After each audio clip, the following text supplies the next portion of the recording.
सिन्हा सेना के कब्जे वाली जमीन समेत अन्य जमीनों की खरीद बिक्री में गड़बड़ी के आरोप में आईएएस छवि रंजन जेल पहुंच चुके हैं और अब ईडी की असली पूछताछ शुरू होगी। दरअसल ईडी की विशेष अदालत ने 6 दिनों तक छवि रंजन से पूछताछ की इजाजत दे दी है। यानी रविवार से छवि रंजन 12 मई तक ईडी की रिमांड अवधि पर होंगे। हालांकि ईडी ने 10 दिनों की रिमांड मांगी थी, लेकिन कोर्ट ने 6 दिन की रिमांड मंजूर की। वहीं इस गिरफ्तारी से राजनीतिक गलियारों में हलचल पैदा हो गई है। ये रिपोर्ट देखिए। जमीन के जंजाल ने पहुंचाया जेल।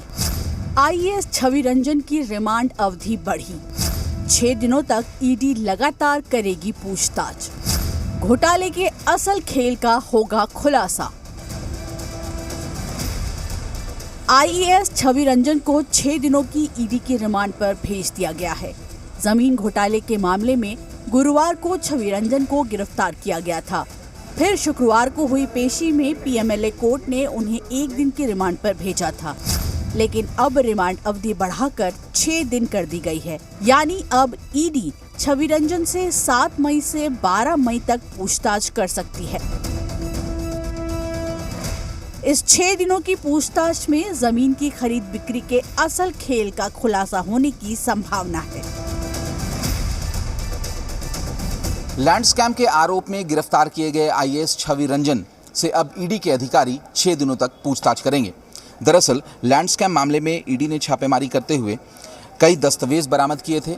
दस्तावेज बरामद किए जाने के बाद छवि रंजन को पूछताछ के लिए ईडी के दफ्तर बुलाया गया था, जहां उनसे संपत्ति का ब्यौरा लिया गया और तकरीबन 10 घंटे चली पूछताछ के बाद छवि रंजन को गिरफ्तार कर लिया गया। वहीं छवि रंजन की गिरफ्तारी के बाद विपक्ष झारखंड की हेमंत सोरेन सरकार पर हमलावर दिख रही है, तो सत्ता पक्ष की ओर से संभल कर बयान दिए जा रहे हैं। आगे और बहुत लोग जेल जाने वाले हैं। तो कहने का तात्पर्य है, जब जब कांग्रेस जेएमएम आरजेडी की सरकार बनती है, झारखंड में का दुनिया में शर्मसार होने का काम है। नहीं, देखिए, रघुवर जी ने तो जितने घोटाले के जितने मामले थे, चाहे उनके पूर्ववर्ती जो अर्जुन मुंडा की सरकार है उन्होंने तो सब घोटाले पे क्लीन चिट देने का काम किया और आज उसी घोटाले पे लोगों की गिरफ्तारी हो रही है। तो ये तो रघुवर जी जिस पाप को छुपाना चाहते थे वो पाप अब छुपा नहीं, वो उजागर होकर सामने आया। अधिकारी द्वारा इस तरह का कानून का उल्लंघन नहीं करना चाहिए, क्योंकि असर तो पड़ेगा ही उस पदाधिकारी पर। नहीं पड़ेगा सो नहीं पड़ेगा।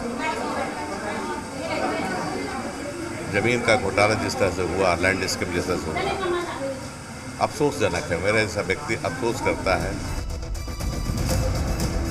बता दें कि झारखंड में जमीन घोटाले को अंजाम देने वालों में भूमाफिया, बिचौलिए और नौकरशाह शामिल रहे हैं। जमीन के दस्तावेजों में फर्जीवाड़ा कर इस घोटाले को अंजाम दिया गया। आरोप है कि रांची में 4.5 एकड़ सेना की जमीन को हड़पने के लिए जाली दस्तावेज बनाकर इसकी बिक्री की गई। आईएएस छवि रंजन की गिरफ्तारी भी इसी मामले से जुड़ी हुई है। दरअसल छवि रंजन 15 जुलाई 2020 से लेकर 11 जुलाई 2022 के बीच रांची के उपायुक्त रहे थे। उसी दौरान उन पर कथित तौर पर जमीन के सौदे में शामिल होने का आरोप है।